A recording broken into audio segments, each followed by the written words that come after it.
할렐루야, 아멘.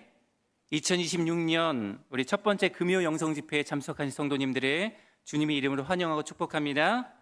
우리 2026년을 새롭게 열며 맞이하는 이 말씀과 기도의 자리에 하나님께서 하늘의 문을 열어주시고 은혜의 빗줄기를 풍성하게 내려주시기를 간절히 소망합니다. 하나님의 그 은혜를 갈망하며 우리가 주님 앞에 엎드릴 때마다, 주님 앞에 부르짖을 때마다 우리의 삶에 응답하시는 하나님을 깊이 있게 만날 수 있는 저와 여러분들의 삶이 될 수 있기를 간절히 축복합니다. 여러분, 오늘 말씀의 제목이 무엇이죠? 말씀 제목이 뭐라고요? 제가 시작하면 큰 목소리로 한번 외쳐보겠습니다. 시작! 감사합니다. 또 저한테 이렇게 함성을 치시면서 새해 복 많이 받으라고 또 인사해 주셔서 정말 감사합니다. 우리 곁에 계신 분들하고도요 한번 인사해 봤으면 좋겠습니다. 새해 복 많이 받으세요.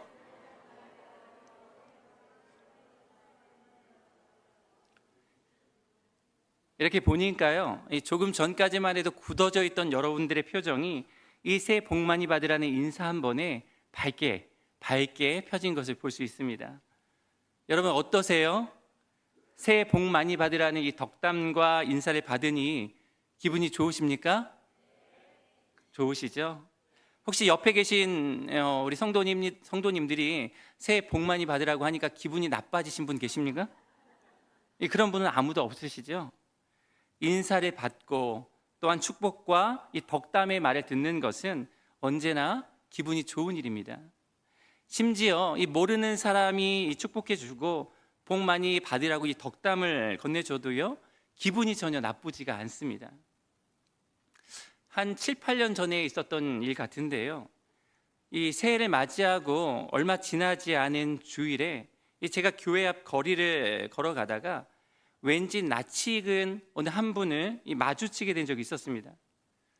우리 교회 성도님인 것 같기도 하고요, 아닌 것 같기도 하고요, 우리 교회 성도님이 아닌 것 같은데 또 긴 것 같기도 하고, 매우 알쏭달쏭해서 내가 그분에게 인사를 해야 되나 말아야 하나, 스쳐 지나가는 그 짧은 순간에도 굉장히 많은 고민을 했습니다.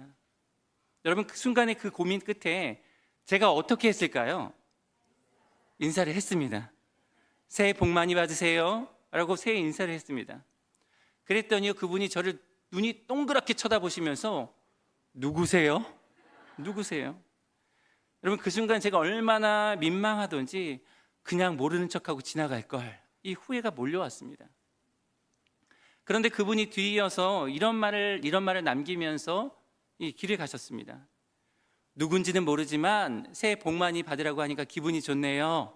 새해 복 많이 받으세요. 여러분, 웃는 얼굴에 침을 못 뱉는 것처럼 모르는 사람에게 받는 새해 인사도요 우리의 마음을 기쁘게 하고 즐겁게 합니다. 생전 처음 보는 사람이지만 축복을 전할 때 우리의 마음이 따뜻해지는 것을 경험하게 되는 것입니다. 여러분, 행복은 나누면 나눌수록 좋은 것이니까요, 우리 곁에 계신 분들에게 다시 한번 인사하겠습니다. 새해 복 많이 받으세요. 자꾸 새해 복 많이 받으라고 하니까 지겨운 분 계십니까? 없으시죠? 들어도 좋은 말이요, 새해 복 많이 받으라 라는 말일 것입니다.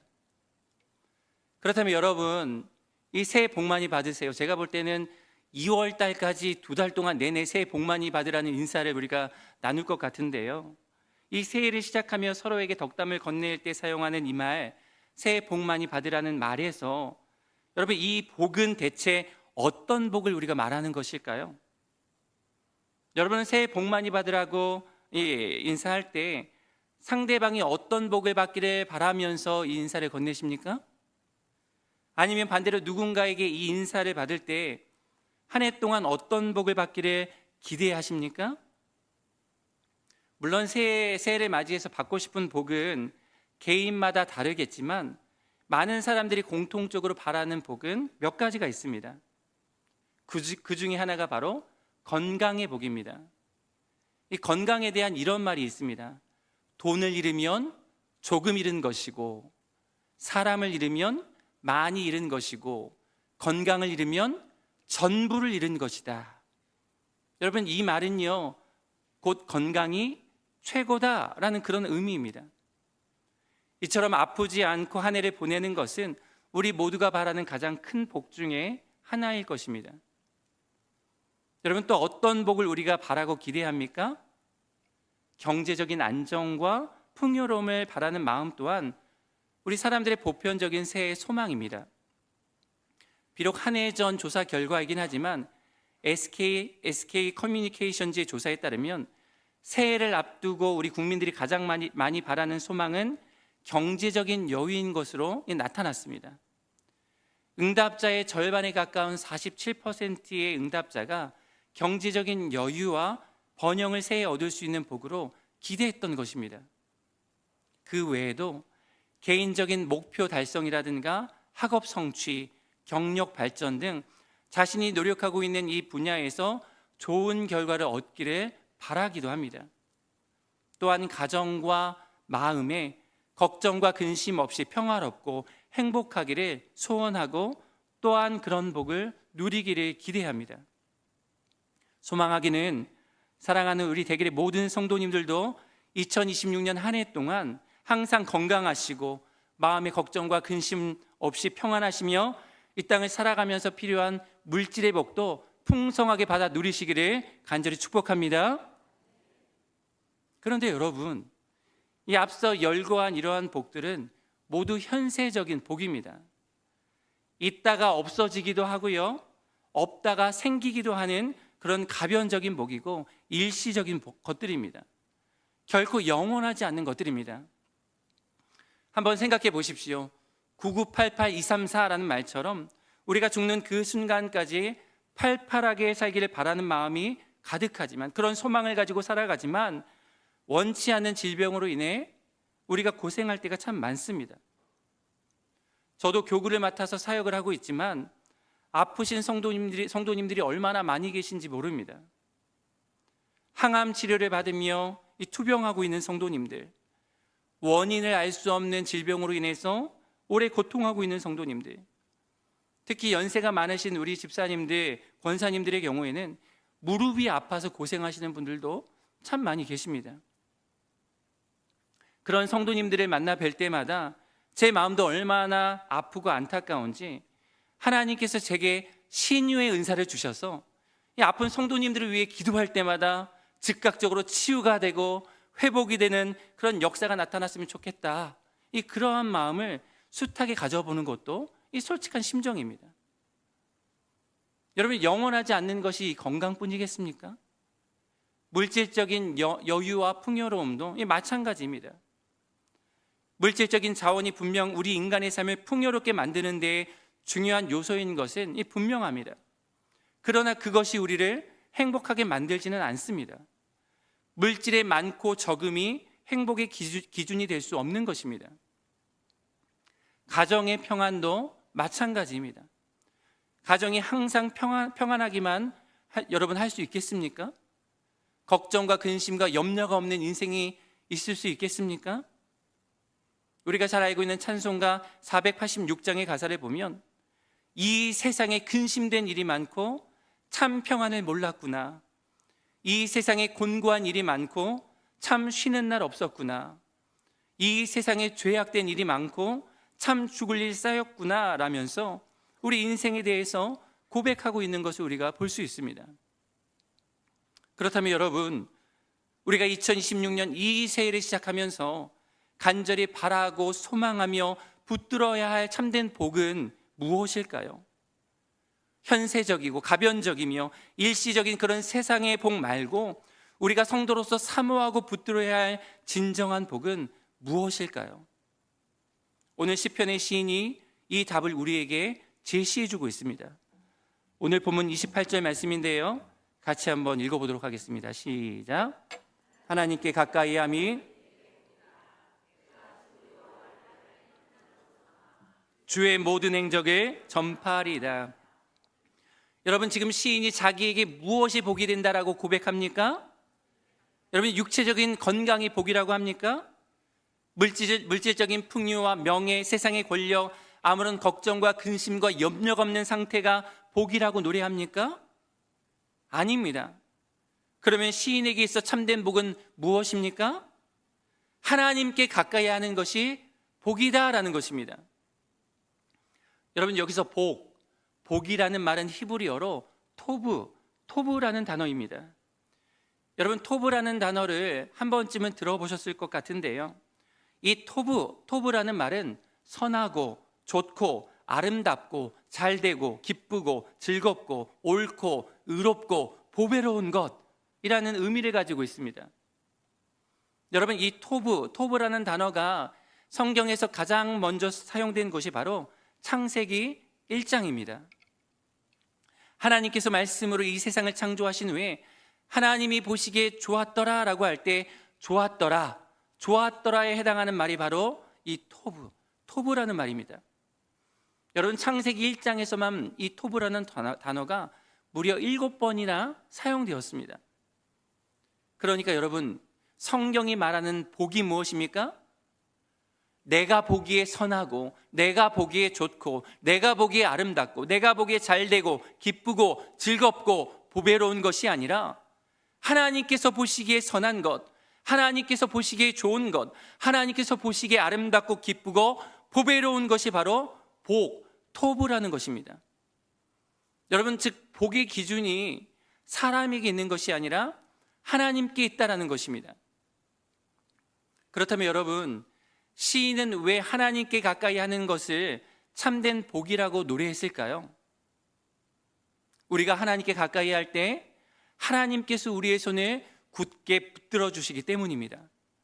오늘 본문 23절 말씀인데요, 다시 같이 한번 읽어보겠습니다. 주와 함께하니 주께서 내 오른손을 붙드셨나이다.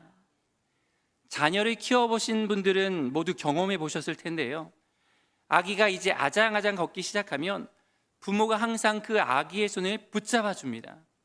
넘어지지 않고 걸을 수 있도록 붙들어 주는 것입니다. 그런데 여러분, 붙잡았던 손을 놓아버리면 아기가 어떻게 됩니까? 그만 땅바닥에 주저앉아 버립니다. 그러면 다시 부모가 아기의 손을 붙잡아 일으켜 줍니다. 몇 번이고 걸을 수 있을 때까지 손을 놓지 않고 붙듭니다. 그렇게 손을 잡아주고 일으켜주고 붙잡아주는 부모가 있기 때문에 아기가 무서워하지 않고 담대하게 또 일어서는 것입니다. 여러분, 인생길을 걸어가는 우리를 향해서도 하나님께서 그렇게 해주십니다. 세상의 유혹 앞에 흔들리며 세상의 무게로 인해 쓰러질 것만 같을 때 하나님께서 우리의 손을 꽉 붙들어 주십니다. 때로는 세상살이 힘들고 지쳐 넘어졌을 때 하나님께서 손을 내밀어 우리의 손을 붙잡고 일으켜 세워주십니다. 그리고는 다시금 용기를 내어 힘있게 믿음의 길을 걸어가라고 우리의 등을 토닥여 주시는 것입니다. 여러분, 우리라고 해서요 넘어지지 않거나 쓰러지지 않는 것이 아닙니다. 우리도 얼마든지 실패할 수 있고요, 얼마든지 넘어질 수 있습니다. 그럼에도 불구하고 우리에게 소망이 있는 것은 하나님의 능력의 손이 우리를 붙잡고 일으켜 주시고 우리를 세워 주신다라는 것입니다. 시편 37편 24절 말씀도 같이 한번 읽어보겠습니다. 그는 넘어지나 아주 엎드러지지 아니함은 여호와께서 그의 손으로 붙드심이로다. 여러분, 그렇습니다. 하나님께서 붙들어 주시기 때문에 그 붙들어 주시는 하나님의 손을 붙잡고 사는 사람은 아주 엎드러지지 않습니다. 넘어질 수는 있겠지만 하나님의 손을 의지해서 다시 일어서게 되는 것입니다. 1964년 노벨 평화상을 받은 흑인 인권 운동가 마틴 루터 킹 목사님을 여러분도 잘 알고 계실 것입니다. 그분은 자신의 생명을 걸고 흑인들의 자유와 해방을 위해 투쟁했던 분입니다. 비폭력 저항 운동을 통해서 흑인들을 위해서 평생을 바쳐서 일하시고 헌신하시다가 1968년 백인 우월주의자이자 인종차별주의자인 제임스 얼레이라는 사람에 의해서 암살당하고 맙니다. 이 마틴 루터 킹 목사님은 투쟁하는 내내 이 백인 우월주의자들에게 수없이 많은 생명의 위협과 협박을 받아야 했습니다. 그런데도 그는 생명의 위협이 가해질 때마다 이런 찬양을 불렀다고 합니다.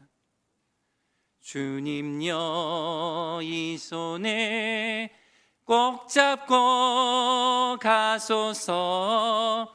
약하고 피곤한 이 몸을 폭풍 후 흑암속 해치사 빛으로 손잡고 날 인도하소서.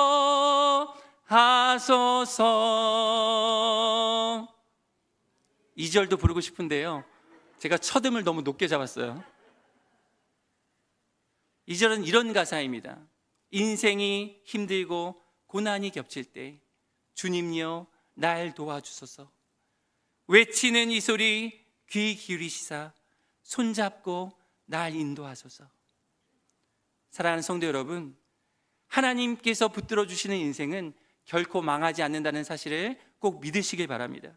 여러분, 하나님께서 붙잡으시면요, 내가 아무리 보잘것없는 존재라도 하나님 안에서 능력 있게 쓰임받을 수 있습니다. 여러분, 아무리 세상이 강하다 해도 하나님께서 붙드시는 인생을 이길 수가 없습니다. 아무리 세상 권세가 위력적이라고 해도 하나님께서 함께 하시는 인생을 꺾지 못합니다. 그러므로 사랑하는 성도 여러분, 하나님의 손에 붙들림 받는 인생 되기를 간절히 사모하시길 바랍니다. 하나님과 항상 함께 하십시오.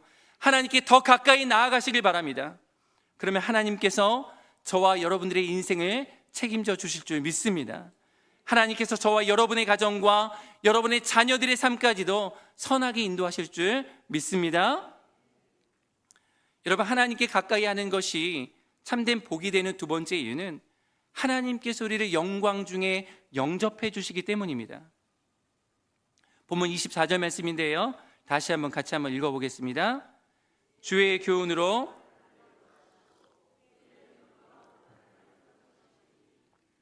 여러분, 이 말씀에 보니까요, 먼저 하나님께서는 말씀으로 우리의 삶을 인도하신다라는 사실을 우리가 알 수 있습니다. 여러분, 하나님께서 우리의 삶을 인도하신다라는 것은 정말 큰 은혜요 축복이며 우리 성도만이 받을 수 있는 놀라운 특권입니다. 여러분, 그렇게 믿으십니까? 여러분, 한번 생각해 보십시오. 우리가 걸어가고 있는 이 인생길을 미리 한번 걸어가 보신 분 계십니까? 이 인생길이 어떠한지 미리 예습해 보시고 경험해 보신 후에 지금 또 한번 걷고 계신 분이 있으십니까?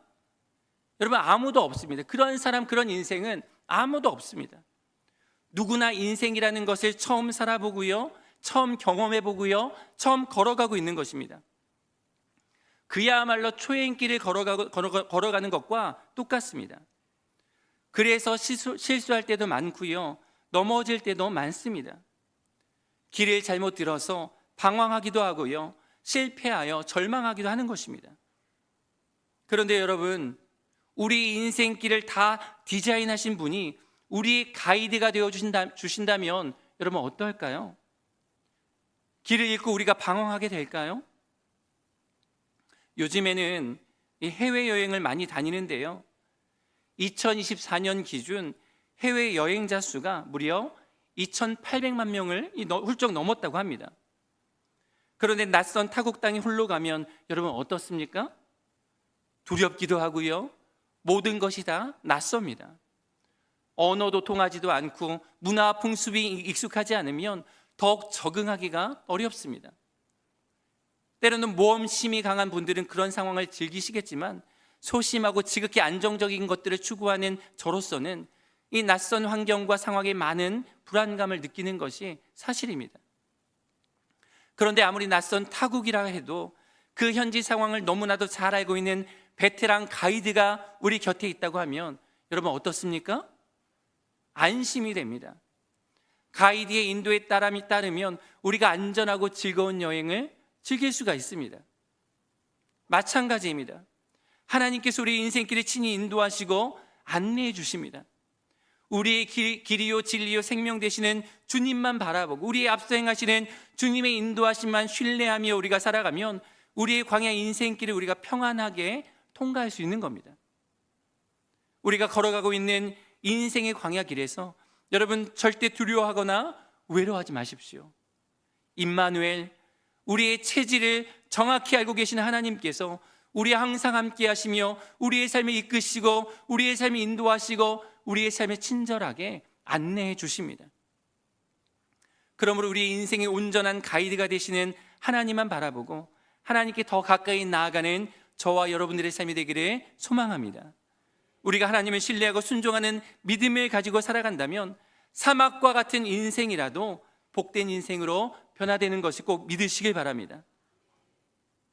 그런데 여러분, 하나님께 가까이 함이 참된 복이 되는 이유는요, 우리가 이 땅을 살아가는 동안 하나님께서 우리를 인도해 주실 뿐만 아니라 장래에 우리가 육신의 장막을 벗어버리고 하나님의 나라에 이르게 될 때에 우리를 영광으로 맞아주신다라는 것입니다.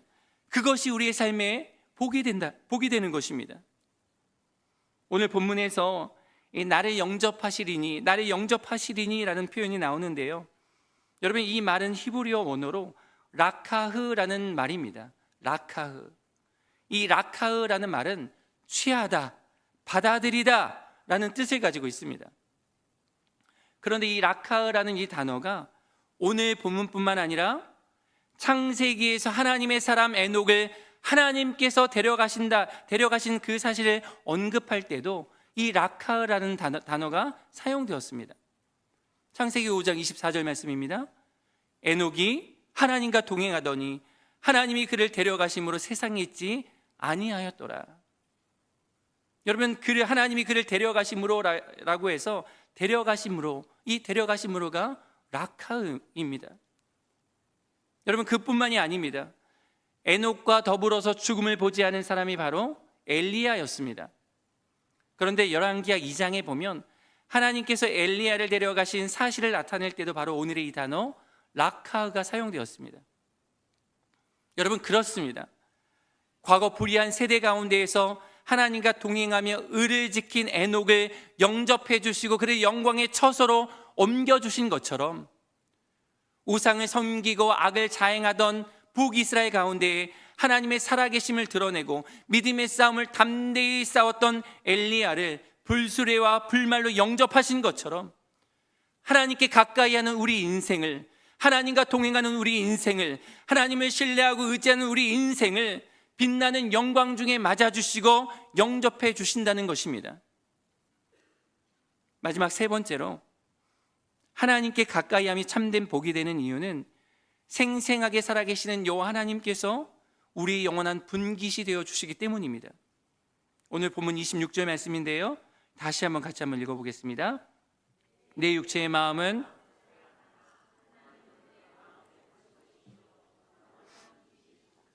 여러분, 시인이 지금 무엇이라고 고백합니까? 하나님이 내 마음의 반석이 되시고 또 무엇이 되신다고 합니까? 영원한 분깃이 되어 주십니다. 여기서 분깃은 다른 말로 기업이라고도 합니다. 즉 우리가 살아가는 데 필요한 삶의 터전을 말합니다. 따라서 하나님이 내 영원한 분깃이라는 말은 하나님께서 우리의 삶의 복의 근원이 되어 주신다라는 것입니다. 여러분, 그렇습니다. 하나님은 만복의 근원이십니다. 하나님께서 참된 복의 원천이 되어 주십니다. 그러므로 우리가 하나님을 가까이 하고 그분의 뜻에 순종하며 살 때 하나님께서 공급해 주시는 하늘의 신령한 복과 땅의 기름진 복을 충만하게 누릴 수 있는 것입니다. 그러므로 여러분, 세상을 다 가졌어도 주님 없는 인생이라면 무슨 소망이 있겠습니까? 남편을 자랑할 만하고 자식 자랑할 만해도 주님 못 만난 인생이라면 세상의 부귀 영화가 여러분 무슨 소용이 있겠습니까? 그러나 여러분, 세상 다 잃어도 우리 주님 한 분이면 충분합니다. 주님만이 나의 생명이시고 주님만이 나의 소망이시며 주님만이 나의 영원한 기업이 되시기 때문입니다. 여러분, 그래서 우리 주 예수님보다 더 귀한 것은 전혀 없는 것입니다. 이 세상에 그 어떤 부귀와 명예와 권세를 준다 해도 우리 주님과 바꿀 수 없는 것입니다. 여러분, 비옥한 땅이 있는 반면에 황무지도 분명 있습니다. 마찬가지로 우리의 삶이 평온할 때도 있지만 고난의 연속일 때도 참 많이 있습니다. 그러나 분명한 것은 하나님과 함께하는 인생, 하나님을 의지하는 인생, 하나님께 더 가까이 나아가는 인생은 하나님께서 반드시 책임져 주신다라는 사실입니다. 여러분, 하나님께서 친히 우리 복이 되어 주시고 분깃이 되어 주시는데, 우리 영원한 기업이 되어 주시는데, 여러분, 우리의 삶에 무엇이 부족하겠습니까? 하나님께서 우리의 삶을 강한 손으로 붙잡아 주시고 책임져 주시는데, 여러분, 무엇이 염려가 되고 걱정이 되며 근심이 되겠습니까? 주 안에서 사랑하는 성도 여러분, 2026년 새해가 밝았습니다. 이 새해에 정말 많은 복을 받으시기를 축복합니다. 여러분, 큰 복을 받으십시오. 있다가 없어지는 그런 세상의 복이 아니라 영원한 복, 하늘의 신령한 복, 하나님께서 공급해 주시는 믿음의 복을 충만하게 받아 누리는 되기를 귀한 성도님들 다 되시기를 간절히 소망합니다. 여러분, 어떻게 우리가 이러한 복을 받을 수 있습니까? 세상을 가까이 하는 것이 아니라 하나님을 가까이 해야 합니다. 여러분, 우리가 하나님을 가까이 하면요, 하나님께서 우리에게 가까이 해주십니다. 하나님께서 우리에게 함께 해주십니다. 하나님께서 우리에게 생수의 강과 같은 메마르지 않는 은혜를 주십니다. 그러므로 사랑하는 성도 여러분, 올 한 해 예배의 자리자리마다 하나님을 더 갈망하시길 바랍니다. 말씀을 통해서 하나님을 더 간절히 사모하시고 기도를 통해서 하나님께 더 가까이 나아가시길 바랍니다. 여러분, 그렇게 세상 가까이 하지 않고 오직 한 분 주님께로 더 가까이 나아갈 때에 세상 소망 다 사라져 간다 해도 변치 않으시는 하나님의 은혜와 사랑이 저와 여러분들의 삶을 돌보실 것입니다. 여러분, 그 놀라운 은혜가 2026년 한 해 우리 모두에게 충만할 수 있기를 주님의 이름으로 축복합니다.